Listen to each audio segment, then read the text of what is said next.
Hello, everyone. We are in the new time to conversation, the conversation about archives. And in this occasion, we have a very special guest. She's Elysha Rei. She's from Australia. And really, she is in Australia in this moment, but she has a very interesting history about life.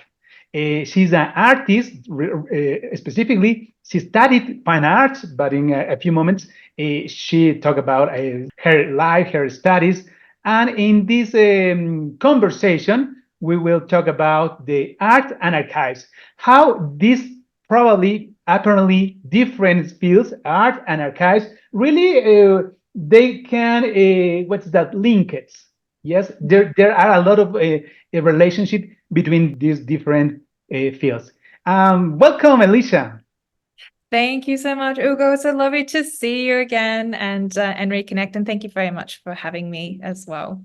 Thank you for your generosity and your available to be here. Please talk about your life, please. Yeah, absolutely. So I have been a practicing artist for nearly 20 years now. So I think it was back in 2005, I was studying my undergraduate in fine art and started to exhibit at that time. My majors were predominantly in painting, so I was really interested in that. But in my final year, I started to create paper cutting.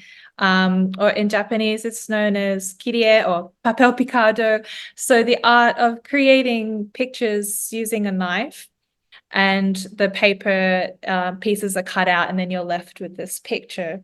So since that point, I've been trying to practice that and really master that craft. And it's led me to all sorts of incredible opportunities. So artist residencies and exhibitions. And I have found, especially maybe within the last 10 years or so, the archives have crept into my work, both as like a tool and a medium, and that connection to the past in particular. Great, great. I reviewed your art and the paper cuting, what's cuting paper? Yeah, paper cutting. Yes. So Paper I cutting. cut paper. The Yeah. paper cutting is great. Papel picado. The paper cutting is great because you use the paper, and the paper for the archivist is the support for write the evidence. But you transform this paper, this support in works of art. Was your what's that? Interesting for discover the world of archives. How was the transformation of what you interest in this field?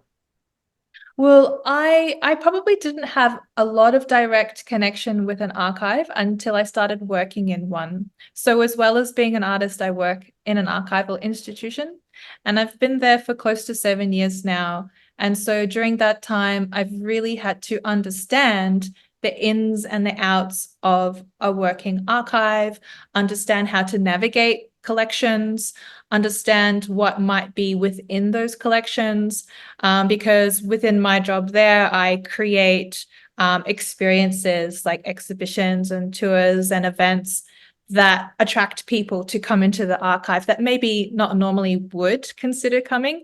And so that for me was like a really amazing opportunity also as an artist to understand the value of archival records and collections and how that could also be used predominantly in my artwork.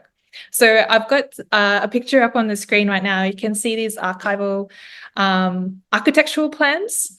So just doing a little bit of reflection today. This is going back to 2017, I think was when I really first started to discover archival records as a tool in art making.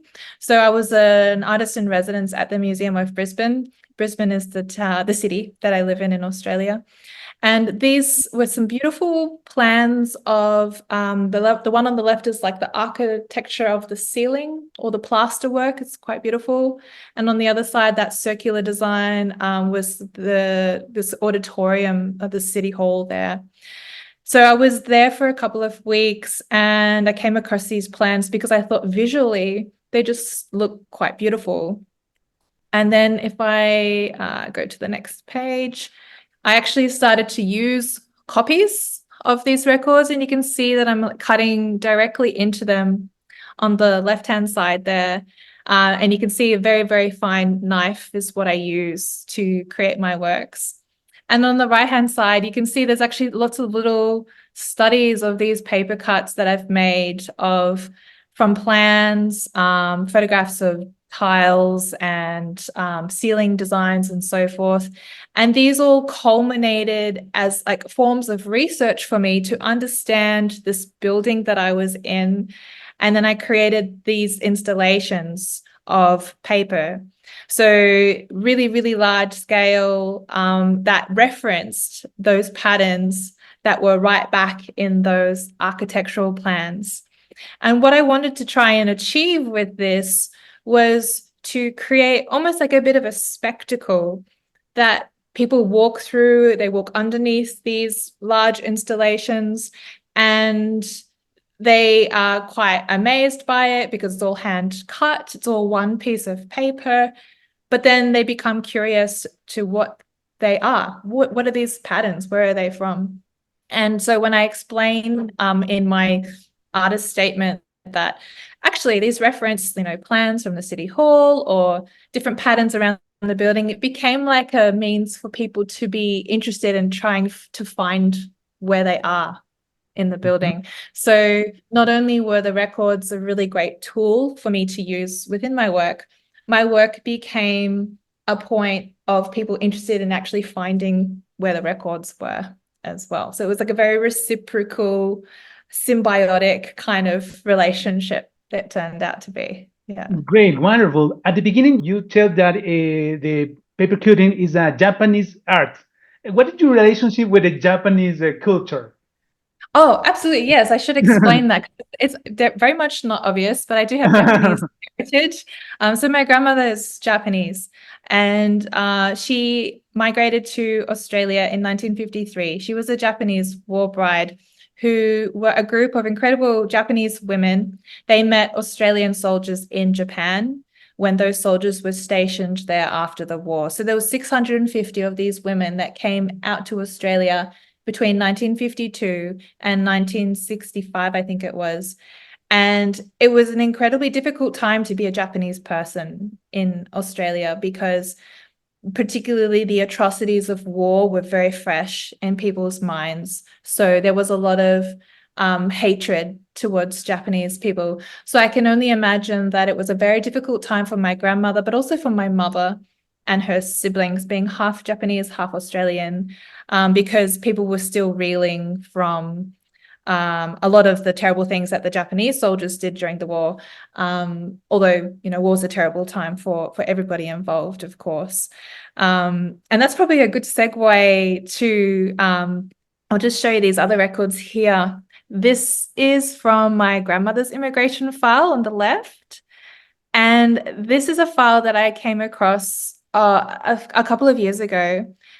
And that for me was the moment that archives just transformed because they were no longer just government documents. It became personal. And I saw myself in these records, in these documents. So on the right-hand side is my grandmother. She's standing up with my auntie in her arms. And that's when she's on the boat coming to Australia.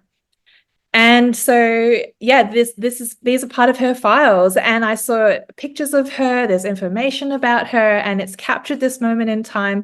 But also it kind of really politicized her arrival, even just the language.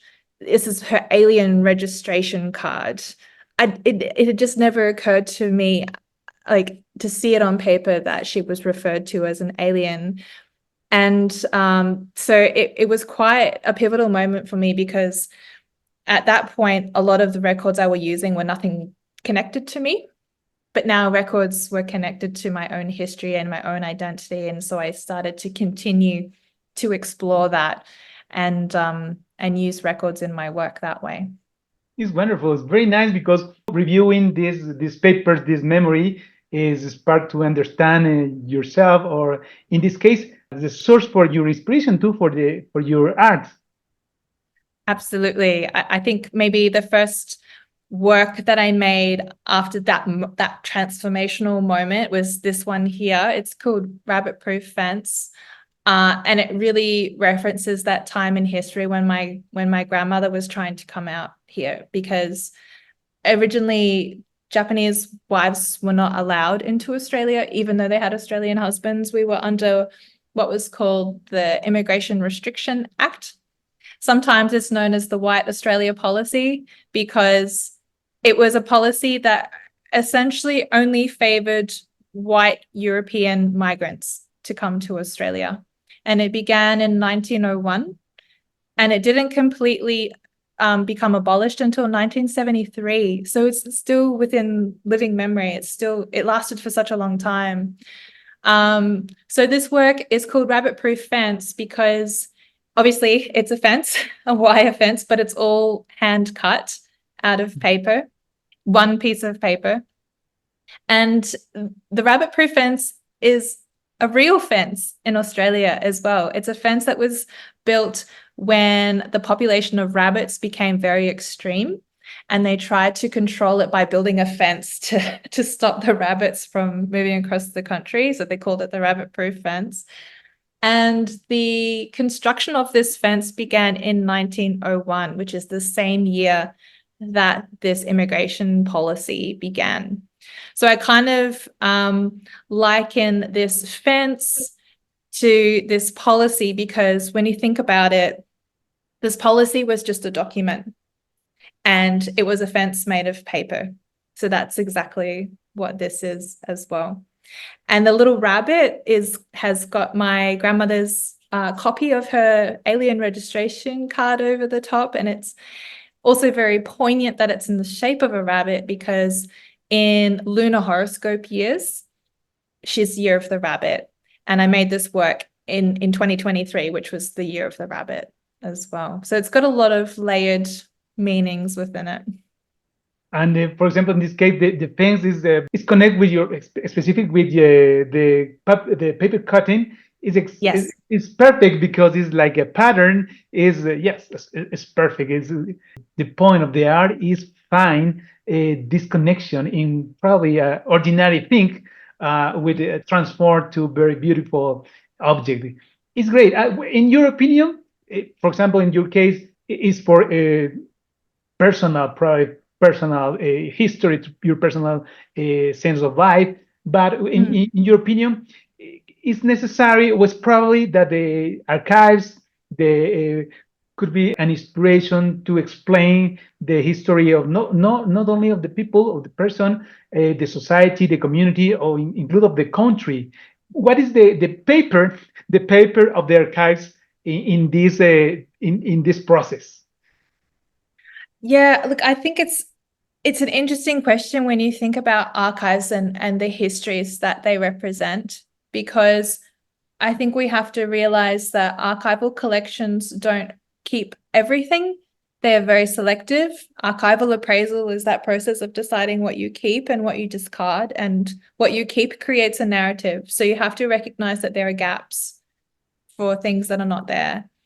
So I think it's important to keep an archive of documents and so forth, but it's also important to recognize that there are gaps and silences within that, particularly of community voices that might have been very marginalized at the time. Like I know that's particularly the case in Australia with Aboriginal and Torres Strait Islander First Nations voices. There's so many records made about Aboriginal and Torres Strait Islander people in Australia, but they're not made by them. They're only made about them. So they're a very passive kind of voice in the archive. And we've done a lot of exhibitions in the Queensland archives to kind of address that. So I think artists can play a really interesting role, because they can be that voice that addresses those silences and those gaps, particularly if they have a connection to the history.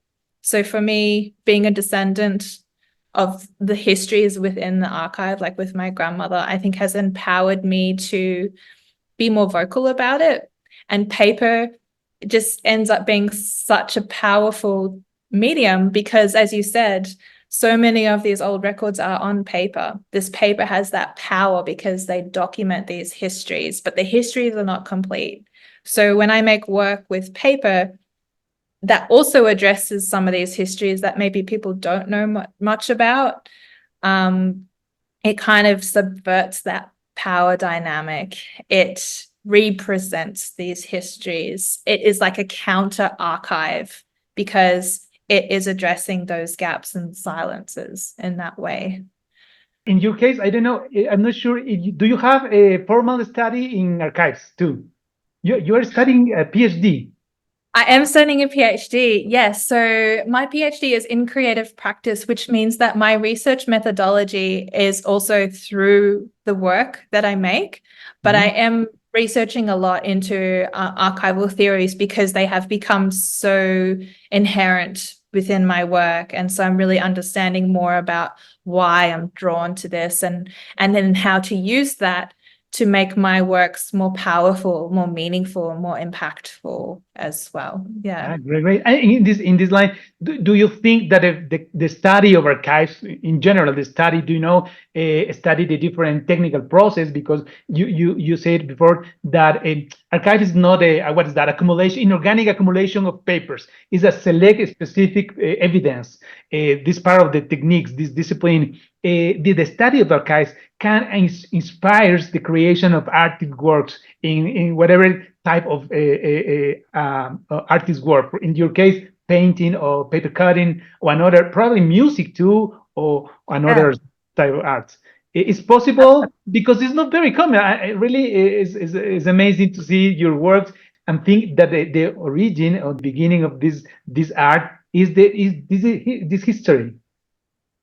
Yeah, it's funny because I think artists and archives have had a bit of crossover, but it's probably not as well known, maybe. So there is a work by a researcher called Sven Speaker called The Big Archive, and it's all about art from bureaucracy.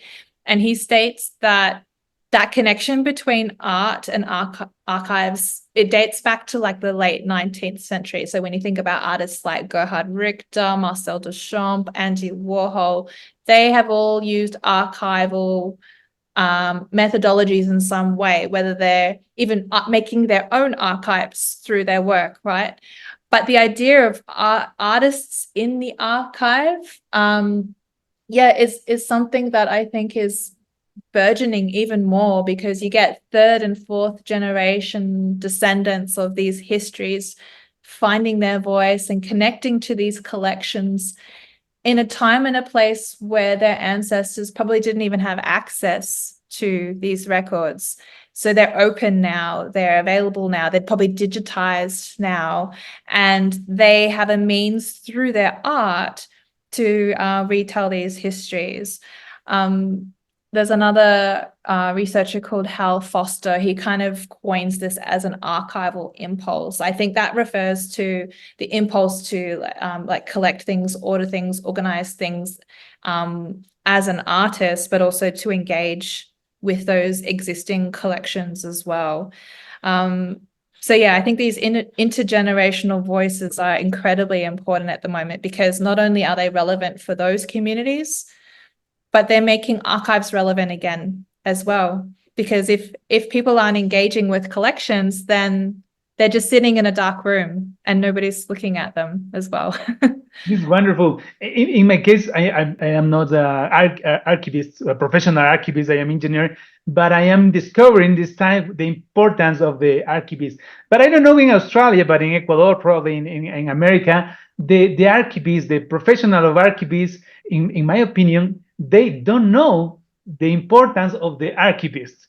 In many cases, the professional of archives don't recognize the real paper, the real contribution, because they think that the archivist is to have a lot of paper, is not a connect. For example, you say these archives can connect things, connect with the art.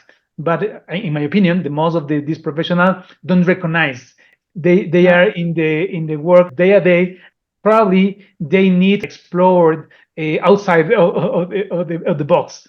I can For understand that. No, I Yeah. don't know. I think It's the same. It's the same. For example, in Australia. In Australia, is for example, the National Archive of Australia is very important, recognized institution. But I don't know. The reality is different. I think you'd find that, yeah, for the archivists that I know, they're some of the most highly skilled, knowledgeable, passionate people about their profession. And they're very, very protective of their collections and their records, which is amazing because that's what keeps them in perpetuity. That's what ensures their longevity, right? So that they're going to stay there for generations to come. But I can completely understand that with any kind of profession, it's really easy to get caught up in like the day to day. You're just doing what you need to do right then.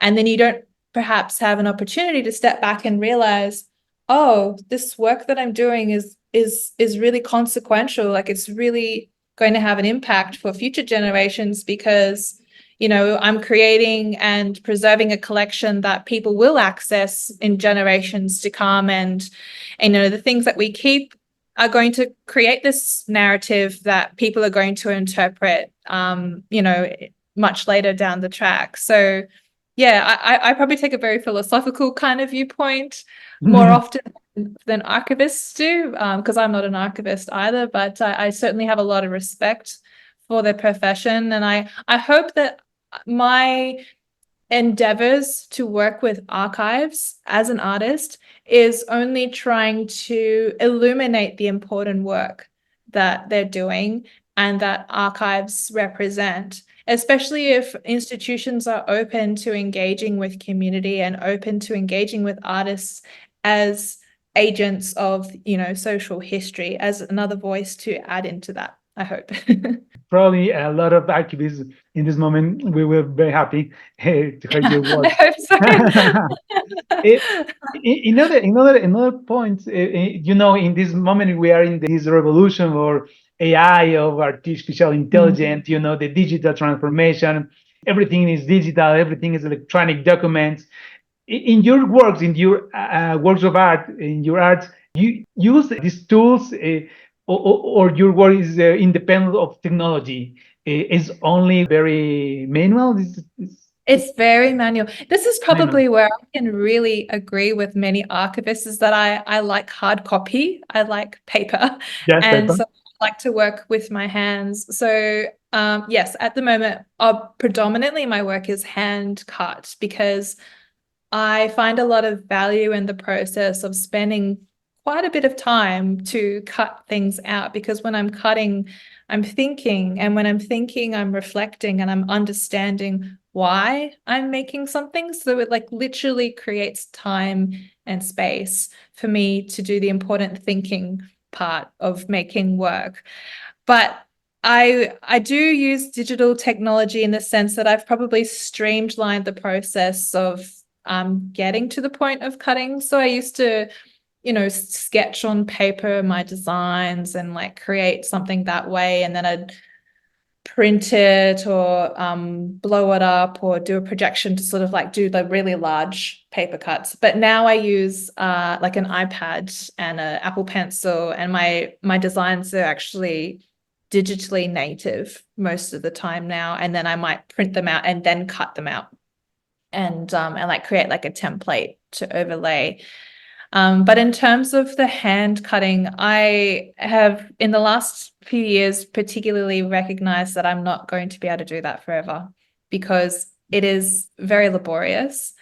It's physically taxing on my body. And so when I've been involved in certain projects where I'll have a really tight deadline, I have to just cut day and day out and for many, many hours at a time, I will have to see a physiotherapist afterwards because I do get a lot of pain sort of stemming down from my neck right down to like my index finger when it gets really bad.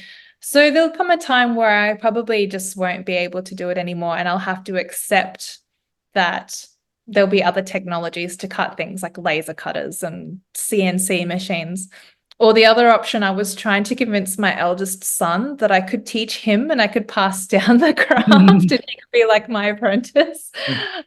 But yeah, he's yet to accept that offer yet.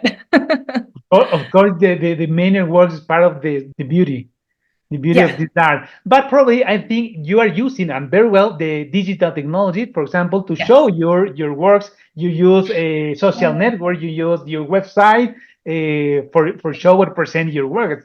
And probably in this part of the world, probably we cannot to go to I don't know in to exposition in Australia, but we can enjoy your work through your website. And please, do you have a website?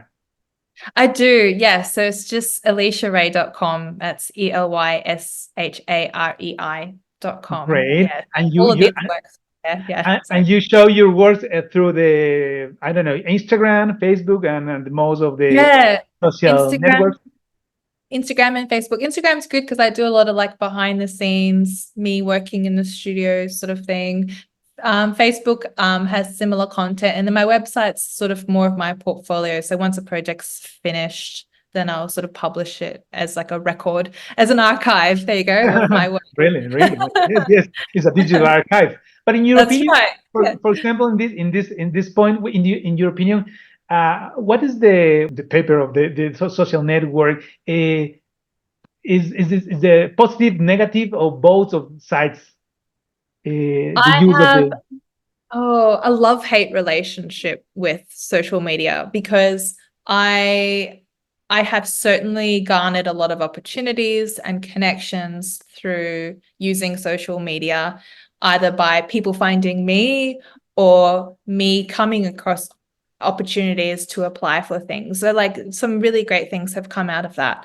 But the amount of time and energy that I have to invest into it is also very cumbersome. And I find it very distracting as well because I am an inherently visual person. So platforms like Instagram just can suck me in and I lose a lot of time, yes, yes, sort of yes, looking at yes, lots of yes. different things. So I really do have to be careful how I use them so they don't use me in a sense. Yes, and probably the problem is that probably we need to teach how use these tools to our son and daughter, but Yes. in the most of time, really, we don't know how use. That's It really right. is really is a challenge. It's the same, for example, with the content of YouTube. I think since the pandemic, a lot of very good content is what is sharing to through YouTube. But the problem Yeah, is in moments you are reviewing YouTube, probably one short, one video, and then you realize that it's spent 2 hours. Uh, that's right. Yeah. And I have found a real shift with video content, like even with other platforms, like everybody wants reels and video content, like the static image. It just doesn't get as much traction anymore. So I think maybe the algorithm has changed. yes, So yes, video yes. always get a higher engagement than just Yes, photos. yes. Yeah. And this is very strange because, for example, you are interested in paper cutting and you are Yes. reviewing videos of paper cutting, and it's great, it's wonderful. You're enjoying this video, and after 2 hours, you are reviewing videos of cats because always you finish reviewing videos of cats or whatever the kind of video. But how you say, for example, for connect people, for what's that, discover new opportunities to show your works is great. And I think the new technologies has the challenge of discover how's the better way to use to manage. But well, Yeah. it's part of our reality in this moment. I am really enjoying this conversation. I'll Probably, flick another picture, sorry, if you like. yes, yes, yes. Oh yeah, Eh, so I thought I'd just quickly share. This was last year. So this was just before we crossed paths. At the end of last year, I was in Canada, mhm. and this was for a research project called Passerong's Future Choices, and it's a global research project focused on illuminating the histories of Japanese civilian dispossession and internment and discrimination in Canada, the US, Australia, and Brazil, who all had very similar histories of they're citizens with Japanese ancestry, like being interned during the war, World War II. So I was in Canada for a couple of months and was using once again like archival records of this particular time. These ones are from Australia, and was making these paper cuts like this one here. You'd look at this image and you think, oh, that's a beautiful Japanese garden paper cut. Wow, that's beautiful. And then you read what it's about, and it actually references an image from the Australian War Memorial, which is an archive from like particularly collecting records about our war history here. And this is the original image. So you can see where the garden is from, but it completely changes the context of it. So I did a couple of series of that where I was cutting into a copy of the record again to like try and distill the image, simplify it, and create a paper cut from one piece of paper. And did that with a couple of records from the Australian War Memorial. So that was a really interesting process with that too. Is wonderful because it's the transformation of the archive, the pictures, probably of sad stories, but you transform to works of art, specifically using these techniques, these Japanese techniques. Is great. What is your advice, or what advice could you give to another artist, or include another professionals with the relationship with the documents one archive? Is possible? Is interesting this relation in your specific and personal experience? What kind of things you discover with discovering the archives? I love researching archives and using archives with my work because it's almost like treasure hunting. I think if people are not very familiar with archival collections and archival research, you have to understand that it's very, very different to, say, like searching a library collection or even just searching online, because it's unpublished material. There's only one copy of that. And the way that it's sort of cataloged, you can't just sort of Google search and bring something up. You really do have to put the time into like read through every single piece of paper in a file to try and find something. So yes, it's very time consuming, but it's also really exciting because you don't know what you're going to find. So it is that treasure hunting kind of mentality where sometimes I'll find myself staying up till 2 o'clock in the morning reading through a digitized file from the National Archives because like you just don't know what's on the next page. You just keep going. So yeah, I binge archival records instead of TV series maybe. But it's been a really incredible way to connect to community and to place, and also to my own identity as well. So particularly if artists have like a ancestral connection or generational connection to these histories, I think records can be a really important tool in your practice, because not only will you maybe learn something new that will charge you with a sense of purpose, but you can find some really interesting things, even just visually, that you might get ideas and inspiration in your practice. So if you've never used archives before, they can seem really daunting and very scary and inaccessible, but just start by jumping online and looking through a collection, maybe getting an understanding on how to navigate those collections so you find what you need. And yeah, don't be afraid to get started, I think. Great, wonderful. The only other example I could give you was a couple of slides ago, I had this work here. This was probably one of the first times I specifically went into the archives to create a commission for a client that I wanted to be site specific. So I really wanted this work to connect to the place. It's in a new hotel in Brisbane.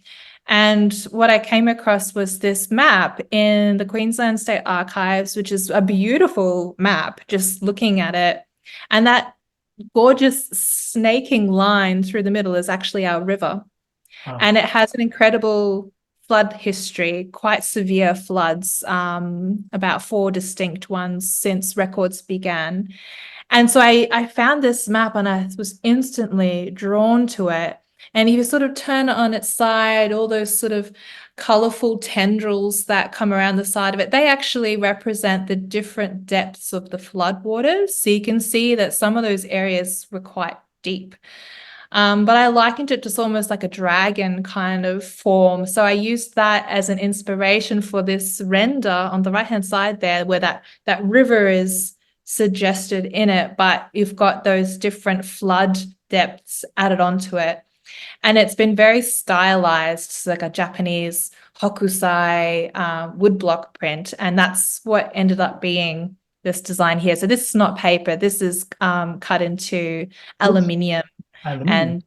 and it's more of like a permanent kind of work. And I don't know if you can tell for scale, but it ended up being 14 meters long as well. So that's quite long. If there's one little person sitting at the table there, it was quite a large But it's work. So that amazing, was, really. I really very impressed because how you can transform, for example, the building plans to for works of art, or you can transform this what the map of river in a yeah, works of art, or transform the what is no the rabbit fence in a pattern in a paper. Because it's amazing, really. I since the first time that you met the last year, and you tell me that about the paper cutting is really very interesting. And I don't know, it's new for me, but I am very interested. I don't know if I in any day I can, you know, to do any draw or very simple thing, but it's amazing. Is I am very happy to have this conversation. I enjoy a lot, and thank you for this time to reflection, to conversation, to what is the importance of the archives in the world, the importance the archive in the art, and the importance yeah. the archive in your personal life. So thank you very much, Elysha. Thank you very It was much. a very wonderful time. Yeah, thank you for having me. It was a pleasure. Thank you. Thank you, and please follow Elysha Rei in her Instagram, in her social networks too. Thank you very much, and see you again in the next time. Bye bye. Thank